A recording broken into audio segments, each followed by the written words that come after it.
پڑھو نہج البلاغہ، پڑھو نہج البلاغہ، پڑھو نہج البلاغہ۔ اعوذ باللہ من الشیطان الرجیم، بسم اللہ الرحمن الرحیم۔ السلام علیکم ناظرین، میں محمد عباس نقوی آپ کا خیر مقدم کرتا ہوں وسیم امروفی یوٹیوب چینل پر۔ ناظرین، تحفہ رجب کے اس 4تھ ویڈیو میں ہم 4تھ کلمہ قصار کو ڈسکس کرنے والے ہیں۔ ناظرین، یہاں پر ایک بات بتانا جو بہت اہم ہے وہ یہ ہے کہ جتنی ہیلپ مجھے مختلف اسکالرز کے لیکچرز اور اپنے خود کی ریسرچ کر کے ملی ہے، اتنی ہی ہیلپ مجھے اس بک نہج البلاغہ سے جو مولانا حیدر عباس رضوی صاحب نے مجھے دی ہے اس سے ملی ہے، اور میں ان کا بہت شکر گزار ہوں کہ انہوں نے مجھے یہ بک دی، اور آج اس بک سے ہی میں کچھ ریڈنگ کی ہیلپ لوں گا۔ تو چلیے ہم بڑھتے ہیں اپنے 4تھ کلمہ قصار کی طرف۔ 4تھ کلمہ قصار میں مولا فرماتے ہیں، خدا کی دی گئی نعمتوں پر راضی رہنا بہترین عمل ہے۔ ناظرین، میں ایک بات اور کلیریفائی کر دوں کہ تھوڑی سی ادھر سے ایکچولی نہج البلاغہ میں جو لینگویج لکھی ہے ٹرانسلیشن والی بھی، تو اس سے ڈفرینس ہو سکتا ہے تھوڑا سا، لیکن میننگ سب کے سیم ہی ہے اس کا، جو میں آپ کے سامنے بولوں گا، اور جو بک میں لکھا ہے ٹرانسلیشن عربی کا اس کا بھی، تو میننگ سیم ہوں گے، ہلکی پھلکی لینگویج کا سیکوینس ورڈز کا ادھر ادھر ہو سکتا ہے، لیکن میننگ سب کے سیم ہی آئیں گے۔ تو ادھر مولا فرماتے ہیں کہ خدا کی دی گئی نعمتوں پر راضی رہنا بہترین عمل ہے۔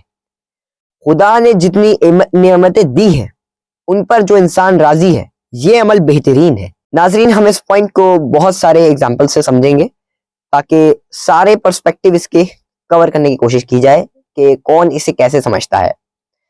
تو پہلا اگزامپل میں اپنا خود کا لیتا ہوں کہ فار ایگزامپل میں نے ایگزام سے پہلے اپنے پڑھائی نہیں کری اور میں ایگزام دے کے آتا ہوں اور اس میں فیل ہو جاتا ہوں، تو پھر اور میں یہ کہوں کہ خدا تو مجھے فیل دیکھنا چاہتا ہے، میں اس پہ راضی ہوں، تو خدا مجھے فیل دیکھنا نہیں چاہتا بلکہ میں محنت نہیں کرنا چاہتا۔ اگر میں نے محنت کی ہوتی تو میرے اچھے نمبر آ جاتے، اور جبکہ میں نے پڑھائی کی نہیں، ایگزام دیے اور فیل ہو گیا، تو پھر اس میں خدا کیا کرے؟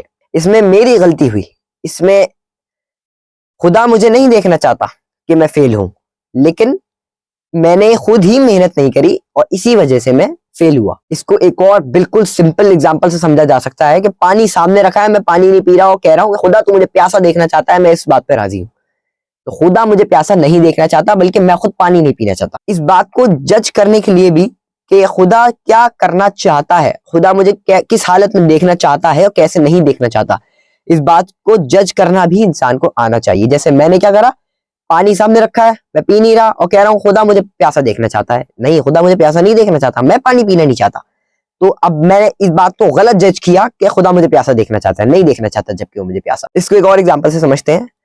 اگر کسی انسان کے گھر پہ بکس رکھی ہیں، وہ بکس پڑھتا نہیں اور کہتا ہے خدا تو مجھے جاہل دیکھنا چاہتا ہے، میں اپنی اس جہالت پر راضی ہوں، تو یہ بالکل غلط بات ہے کہ خدا آپ کو یا کسی کو بھی جاہل نہیں دیکھنا چاہتا۔ آپ کے گھر میں بکس سے آپ پڑھتے نہیں، تو یہ اس بندے کی خود کی مسٹیک ہے کہ وہ پڑھنا نہیں چاہتا، تو یہ اس کا ججمنٹ کہ خدا اسے جاہل دیکھنا چاہتا ہے یہ بالکل غلط ہے، کیونکہ اس نے خود کوشش ہی نہیں کری۔ وہ کب یہ کہہ سکتا تھا کہ جب اس نے اپنے سائڈ سے فل ایفرٹس دیے ہوتے۔ اگر میں نے ایگزام میں پاس ہونے کے لیے فل ایفرٹس دیے ہوتے کہ مجھے تو اتنے نمبر لانے ہیں اور مجھے اتنے نمبر سے پاس ہونا ہے، اور اس کے لیے میں فل ہارڈ ورک کرتا اور تب بھی میرے نمبر نہیں آتے، تب میں خدا کے سامنے سرنڈر ہو کے یہ بات کہتا کہ خدا اگر تو یہی دیکھنا چاہتا ہے تو میں اس پر راضی ہوں۔ لیکن میں نے کیا کرا، پڑھائی نہیں کری، فیل ہو گیا اور کہہ رہا ہوں کہ خدا اس بات پہ خدا تو مجھے ایسا دیکھنا چاہتا ہے تو میں اس پہ راضی ہوں، تو یہ میرا ججمنٹ غلط ہوا، اور اس انسان کا بھی ججمنٹ غلط ہوا کہ جو کہہ رہا ہے کہ مجھے جاہل دیکھنا چاہتا ہے خدا، میں اس پر راضی ہوں۔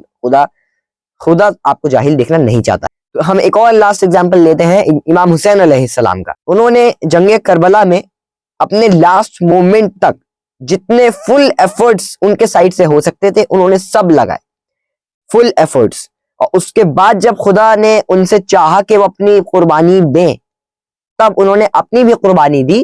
اس وقت انہوں نے خدا کی مرضی سے اپنی شہادت کو قبول کیا۔ اس سے ہمیں کیا پتہ لگا، انہوں نے اپنے سائڈ سے فل ایفرٹس دیے، اور اس کے بعد جب خدا نے چاہا تب انہوں نے اپنی شہادت کو قبول کی۔ اس سے ہمیں بھی یہ سیکھنا چاہیے کہ اپنے سائڈ سے ہم فل ایفرٹس دیں گے تبھی ہم یہ کہہ سکتے ہیں کہ خدا تو یہ چاہتا ہے تو میں اس پر راضی ہوں۔ تو ہم اس بات کو بنا اپنے ایفرٹس کے جج نہیں کر سکتے کہ خدا مجھ سے یہ چاہتا ہے تو میں اس پر راضی ہوں۔ کب؟ اگر میں نے اپنی سائڈ سے فل ایفرٹس دیے, جتنا میں کر سکتا تھا میں نے اتنا کرا ہے, اس کے بعد اگر ایز ڈیزائرڈ نہیں آتا ہے رزلٹ, تب ہم کہہ سکتے ہیں کہ خدا میں تیری مرضی پر راضی ہوں. آگے مولا فرماتے ہیں علم شریف ترین میراث ہے. میراث کا کیا مطلب ہوتا ہے اس کنٹیکس میں؟ میراث کا مطلب ہے کہ جب کوئی انسان مر جاتا ہے تو وہ جو چھوڑ کر جاتا ہے اس کو ہم جنرلی میراث کہتے ہیں, جس کو ہم انگلش میں انہیریٹنس کہتے ہیں. اس کو ہم ایک اور ایگزامپل سے سمجھتے ہیں کہ جب ایک ٹیچر اپنے اسٹوڈنٹس کو ایجوکیٹ کرتا ہے, وہ اپنا علم دیتا ہے اپنے اسٹوڈنٹس کو, تو جب وہ استاد دنیا سے چلا جاتا ہے تب اس کا ذکر خیر اس کے شاگردوں کے بیچ رہ جاتا ہے, اور یہ جو علم ہے اس کے ذکر خیر کا سبب بنا اس کے شاگردوں کے بیچ. تو اسی وجہ سے یہ شریف ترین میراث مولا نے اسے بتایا ہے. اور علم ہی کیوں ہے؟ کیونکہ جنرلی جو پیسے کی یا پراپرٹی کسی بھی چیز کی میراث ہوتی ہے جو ایک انسان چھوڑ کے جاتا ہے, تو اس کو جب اس کی آگے والی جنریشن یوز کرتی ہے تو ضروری نہیں ہے کہ اس کا ذکر خیر نکلے. لیکن علم ایک ایسی میراث ہے کہ جب بھی علم کے بارے میں بات ہوگی, اس کے جو اس نے اپنے شاگردوں کو سکھایا ہے, تو وہ اس کے شاگرد اس کا ذکر خیر کریں گے کہ یہ ہم نے ان سے سیکھا تھا, وہ بہت اچھے تھے, انہوں نے ہمیں یہ سکھایا تھا. تو یہ ان ٹیچر کا, ان استاد کا ذکر خیر تھا جو کہ ان کے شاگردوں کے بیچ رہا. آگے مولا فرماتے ہیں اور علمی و عملی اوصاف نو بنو خلات ہے. اس کا کیا مطلب ہوتا ہے؟ اس کو ہم ایسے سمجھتے ہیں کہ اگر کوئی انسان کے اوپر کوئی چیز سوٹ کرتی ہے, کوئی چیز اس کے اوپر میچ کرتی ہے اس سے وہ, لیکن یعنی وہ چیز وہ پہن کر اچھا لگتا ہے, کوئی کوٹ ہے, کوئی چشمہ ہے, کوئی گھڑی ہے, کچھ بھی ہے, وہ پہن کر وہ انسان کی خوبصورتی اور بڑھ جاتی ہے اگر, تو ہم کہتے ہیں کہ یہ آپ کے اوپر سوٹ کر رہا ہے. کوئی ایک انسان کے اوپر کوٹ کوئی اچھا سوٹ کر رہا ہے, تو ہم کوئی اچھا لگتا ہے اس کے اوپر, تو ہم کہتے ہیں کہ یہ آپ کے اوپر سوٹ کر رہا ہے. کوئی شوز پہن کے کوئی انسان اگر اور اچھا لگتا ہے تو ہم کہتے ہیں کہ آپ کے اوپر سوٹ کر رہے ہیں.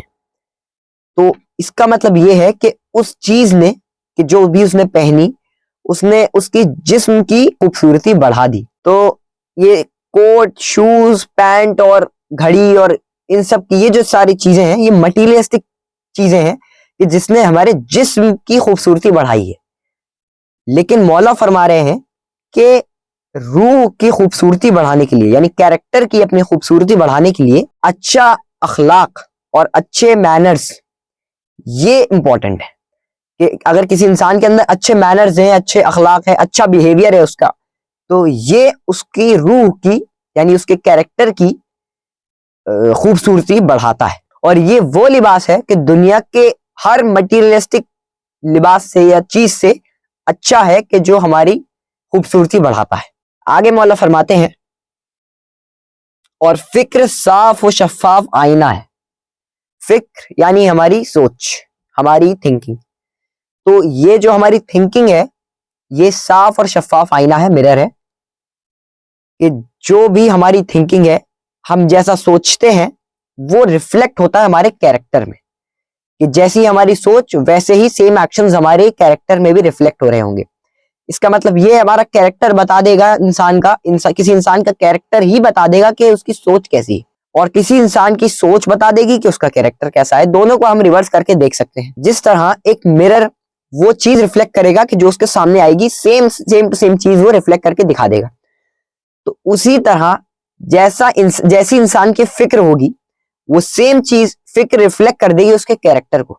جیسا اس کا کیریکٹر ہوگا ویسے ہی اس کی فکر ہوگی. تو ناظرین یہ تھا 4 کلمہ قصار جو ہم نے تحفہ رجب کی اس 4th ویڈیو میں ڈسکس کیا.